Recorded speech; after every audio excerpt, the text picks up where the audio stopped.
What's good, YouTube? It's your boy Phenom, creator of Trapper Drug Dealing RPG. Back at it again. Want to just do a little walking vlog with y'all and talk about game dev. Yeah, while we're here in nature, out here on my nomad shit, you know. But I want to talk about the mental aspects of being a game dev. The mental aspects. Because game dev is a marathon, but it's a marathon that exists and resides in the mind. And with that being said, that's where the demons live. So in order for you to create a game and bring it to market, you got to slay that beast, or you got to at least subdue him.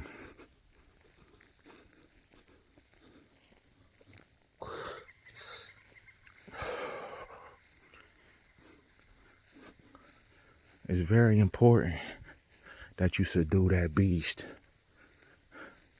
I was looking at some research, and it said that the average person has 48,000 negative thoughts. 48,000 per day.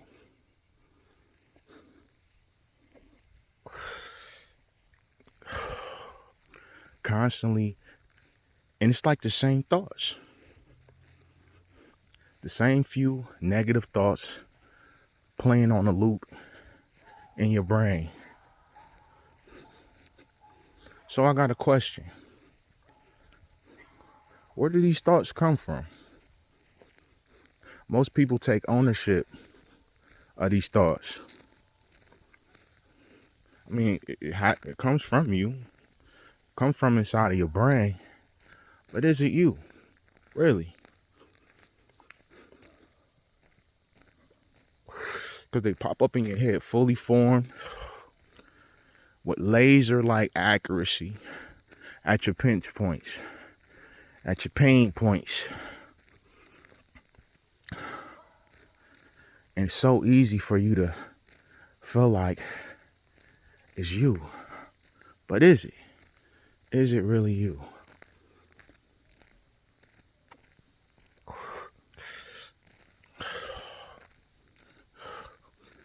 If you go along with these thoughts and run with the narrative, you can put yourself in a really, really bad spot.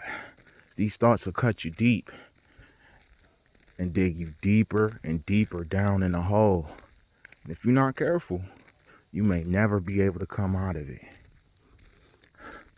So how does this correlate with game dev?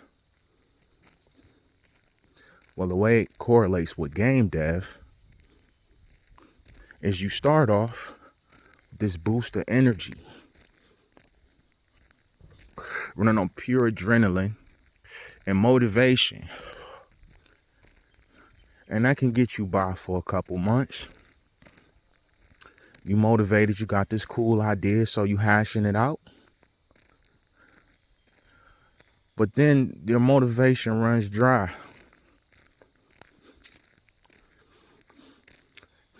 Then solo game dev, which is what I do, it's a very solitary thing. You're working for hours every day,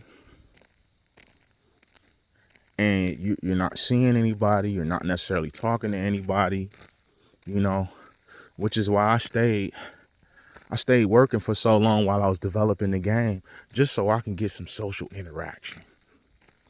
Sad enough to say. I mean, I needed the money, but man, I just think about, man, if I was just working on the game and the way I was going so fucking hard on the game, oh yeah, I would have went crazy. I would have lost my goddamn mind. But it's a very solitary thing. And that's where you can get in trouble. Because if you haven't slayed that beast, or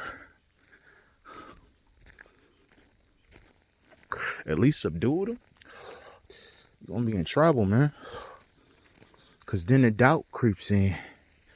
And the doubt, that's a motherfucker. You know?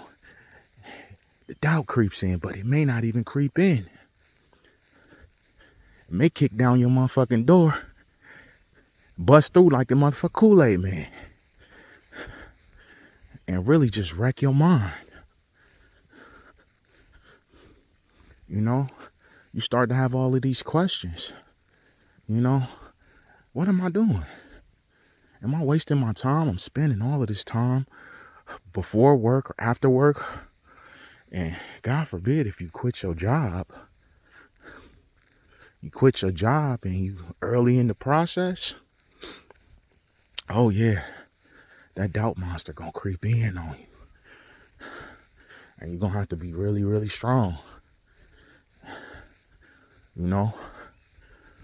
My solution was I just had to kind of calculate, you know, look at the things I did in my life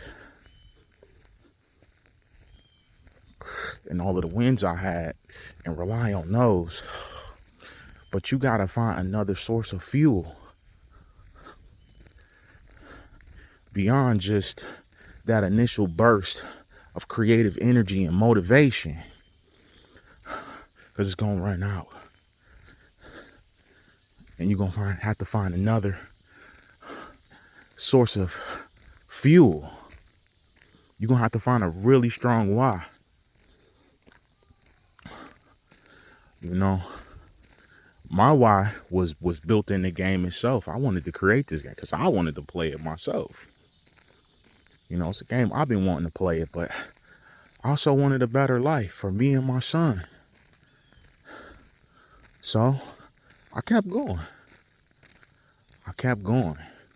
And I fell in love with the process. But the most important thing to this, even beyond the mental aspects, is you got to seek balance. You got to seek balance. You know, ain't nothing wrong with working on the game. Shit, I would work on the game for 8 to 12 hours every day for periods of time because I was so excited about the process. But take your ass outside. Go touch some grass. Go touch some motherfucking grass.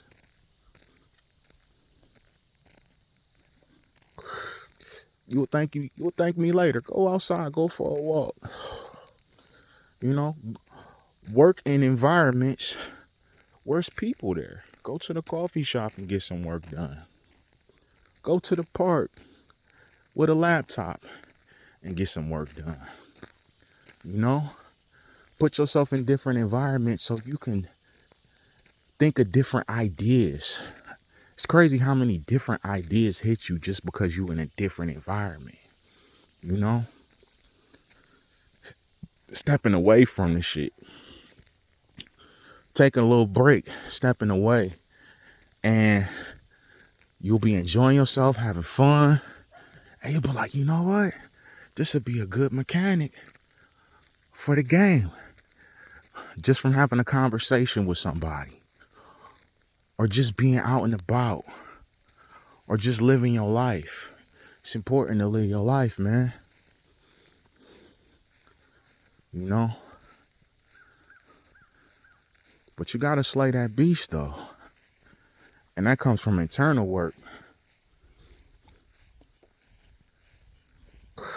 That comes from knowing that a lot of them negative thoughts, they don't come from you. You know, what is your self-talk like? How do you talk to yourself? Are you constantly hard on yourself? Do you celebrate your wins? Sometimes you gotta stop, and if you like to travel, take a trip to enjoy the fact that you accomplished this thing. Because I tell you what, these people in this world, they not gonna stop and congratulate you. A lot of people don't want to see you win, you know? And it's a myriad of other things that go along with game dev that is just hard, man. You know, people stealing a game.